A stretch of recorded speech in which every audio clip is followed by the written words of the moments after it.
Well students, हमारे chapter indifference curve analysis में आज का हमारा टॉपिक है features of IC. Features of IC. तो जो इंडिफरेंस कर्व है उसका सबसे पहला फीचर है दैट आईसी स्लोप्स डाउनवर्ड। देखिए, अगर हम कोई ग्राफ बनाते हैं, ठीक है, ये हमारा ज़ीरो, ये हमारा एक्स एक्सेस और ये हमारा वाई एक्सेस, यहाँ पर हम इस वाले पोर्शन में कोई ग्राफ बनाते हैं, ठीक है।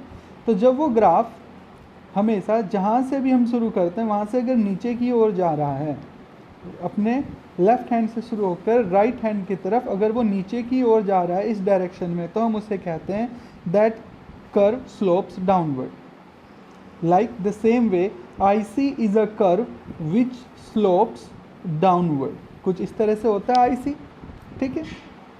आईसी हमेशा ही डाउनवर्ड करता है फ्रॉम लेफ्ट टू राइट। देखिए, अगर हम यहाँ से शुरू करते हैं, ये हमारा लेफ़्ट है और जैसे जैसे हम अपनी राइट की तरफ बढ़ते जाते हैं वैसे वैसे आईसी नीचे की ओर जाता रहता है। ये है इस लाइन का मतलब। एक बताया गया it has a negative slope. तो आज मैं आपको कुछ पॉजिटिव और नेगेटिव स्लोप के बारे में बताता हूँ।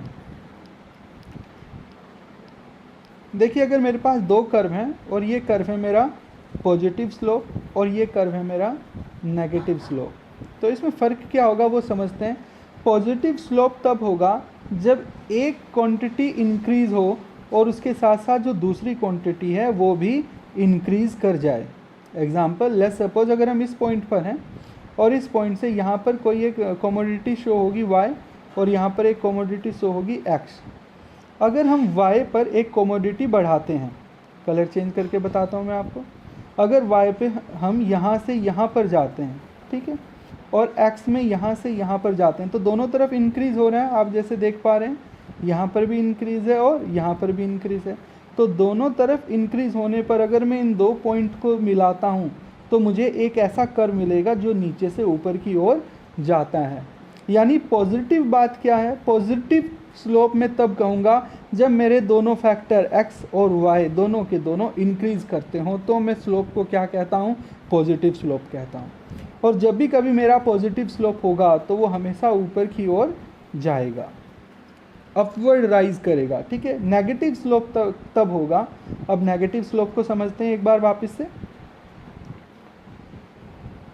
देखिए, नेगेटिव, अगर ये मेरे पास कर्व है तो नेगेटिव स्लोप मेरा तब होगा जब मेरे पास एक चीज़ तो इंक्रीज़ करे और दूसरी चीज़ डिक्रीज़ करे। यानी कर्व से समझते हैं। सपोज़ कीजिए कि मैं x पॉइंट पर हूँ यहाँ पर और यहाँ पर है मेरा y पॉइंट। इन दोनों का जो पॉइंट है वो ये है। यहाँ से अगर मैं x में इंक्रीज़ करता हूँ, इस ओर मेरी इंक्रीज़ है, तो y में मेरी डिक्रीज़ हो जाएगी।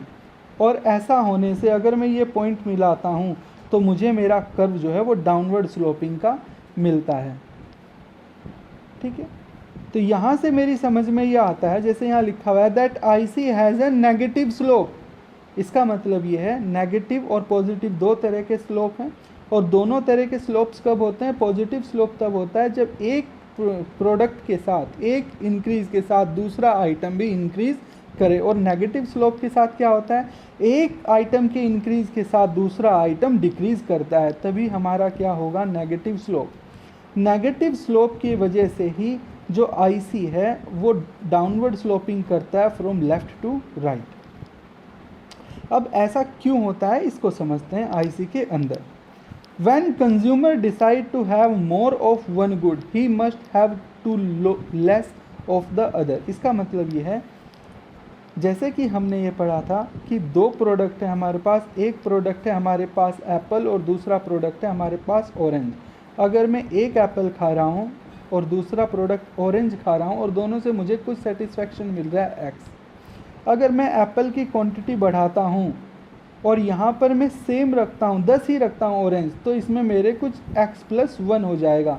ये मुझे नहीं करना, क्योंकि मुझे पता है कि जब भी कभी मैं इंडिफरेंस कर्व को पढ़ता हूँ तो हर एक कॉम्बिनेशन में, कॉम्बिनेशन ए कॉम्बिनेशन बी में हर बार मुझे कितना सेटिस्फेक्शन मिलना चाहिए, इक्वल सेटिस्फेक्शन मिलना चाहिए। अगर ये मैं प्रोडक्ट बढ़ाऊँगा और यहाँ पर सेम रखूँगा ऑरेंज की क्वांटिटी, तो मेरे को पिछले से सेटिस्फेक्शन कुछ ज़्यादा मिलेगा। और इस चीज़ को सेम रखने के लिए मैं क्या करता हूँ, मैं यहाँ पर 10 नहीं, मैं यहाँ पर 8, यानी कि इसमें अगर मैं इंक्रीज़ करता हूँ तो दूसरे प्रोडक्शन में मुझे डिक्रीज़ करना पड़ेगा। क्योंकि जब मैं आईसी के एजम्पशंस पढ़ रहा था तो हमने पढ़ा था monotonous preference. Monotonous preference means more consumption give more satisfaction. यहाँ पे कंजम्पशन बढ़ा है तो सेटिस्फैक्शन भी बढ़ जाएगा, लेकिन सेटिस्फैक्शन मुझे क्या रखना है, सेटिस्फैक्शन मुझे रखना है इक्वल। इसलिए अगर मुझे एक का कंजम्पशन बढ़ाना हो किसी भी एक का, तो मुझे किसी एक का कंजम्पशन गिराना पड़ेगा। ठीक है, यानी कि एक प्रोडक्ट के बढ़ने से दूसरा प्रोडक्ट कम होगा, और जब एक प्रोडक्ट बढ़ता है दूसरा प्रोडक्ट कम होता है तो कौन सा स्लोप आ जाता है, नेगेटिव स्लोप आ जाता है, और इसी वजह से आईसी डाउनवर्ड फॉल करता है। The rise in satisfaction level due to higher consumption must be counter balance. यही मैंने बताया कि सेटिस्फैक्शन जो ज़्यादा है वो सेटिस्फैक्शन ज़्यादा कंजम्पशन से ज़्यादा ना हो जाए, इसलिए उसे बराबर करने के लिए, उसे बैलेंस करने के लिए किसी एक प्रोडक्ट का मुझे जो है कम कंजम्पशन करना पड़ेगा। क्योंकि हमें पता है कि आईसी के डिफरेंट पॉइंट पर सेटिस्फैक्शन जो है वो हमेशा सेम रहता है। देखिए इसी चीज़ को अगर मैं कर्व में समझता हूँ तो कर्व मेरे सामने है। पहले मेरे पास एक कंजम्पशन है पॉइंट ए का, दूसरा कलर चूज़ करते हैं, कलर ये चूज़ करते हैं, इस बार ये चूज़ करके हमारे पास एक कंजम्पशन है पॉइंट ए का। ए पॉइंट पर मैं वाई के 5 कमोडिटी और एक्स के 2 कमोडिटी कंज्यूम करता हूँ। अगर मुझे वाई एक्स की कमोडिटी 2 से 3 करनी है, यानी एक कमोडिटी बढ़ानी है, किसी एक का प्रोडक्शन अगर मुझे इंक्रीज़ करना है तो किसी दूसरे का प्रोडक्शन मुझे डिक्रीज़ करना पड़ेगा। अगर मुझे एक्स में इंक्रीज़ करना है, ठीक है, अगर एक्स में मुझे इंक्रीज़ करना है तो वाई में मुझे डिक्रीज़ करना पड़ेगा। क्यों करना पड़ेगा? क्योंकि मुझे सेम लेवल ऑफ सेटिस्फैक्शन रखना है। अगर डिक्रीज़ नहीं करूँगा तो सेटिस्फैक्शन बढ़ जाएगा, और आईसी में सेटिस्फैक्शन हमेशा इक्वल रहना चाहिए। तो एक्स के इंक्रीज़ के साथ साथ ही वाई का जो है डिक्रीज़ हो जाएगा अमाउंट ऑफ कंजम्पशन, और इस वजह से मेरे पास जो कर्व आएगा वो डाउनवर्ड स्लोपिंग रहेगा। ठीक है, यही बात यहाँ पे समझाई गई है। The satisfaction of level A is equal to satisfaction level at B, because A and B are on the same IC. IC का हर point same level of satisfaction मुझे प्रोवाइड करता है। Moving from point A to point B, जब हम point A से point B की तरफ बढ़ते हैं तो एप्पल का कंजम्पशन जो कि कमोडिटी एक्स पर बताई गई है, एप्पल का कंजम्पशन बढ़ जाता है, इंक्रीज़ कर जाता है, और इसलिए मुझे ऑरेंज का कंजम्पशन डिक्रीज़ करना पड़ेगा। Only then the satisfaction level could be constant. ठीक है, यही बात हमने यहाँ पर पढ़ी। एक क्वेश्चन पूछा गया है, इस क्वेश्चन को भी समझने की कोशिश करते हैं। क्वेश्चन क्या है? State the principal reason that lead to downward slope of IC. वो कौन सा रीज़न है, क्या कारण है कि आईसी जो है डाउनवर्ड स्लोपिंग की तरफ जाता है? इसका सिंपल आंसर है, it is monotonic preference of the consumer that leads to the downward slope of IC.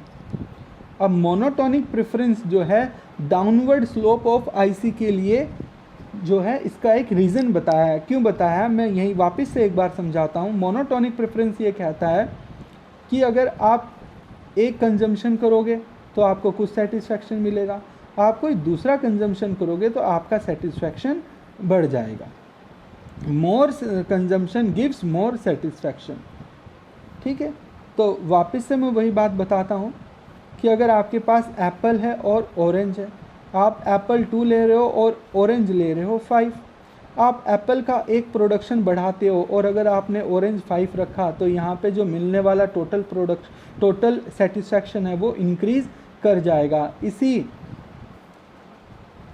Point को बचाने के लिए हम क्या करते हैं, यहाँ पे एक जो हमारा कंजम्पशन है इस कंजम्पशन को हम गिरा देते हैं, इसे डिक्रीज़ कर देते हैं। एक का इंक्रीज़ होगा तो दूसरे का डिक्रीज़ होगा, जिससे हमारा मिलने वाला जो सेटिस्फैक्शन है कितना डिक्रीज़ होगा, इतना डिक्रीज़ होगा कि मिलने वाला सेटिस्फैक्शन बराबर रहे, ज़्यादा ना जाए।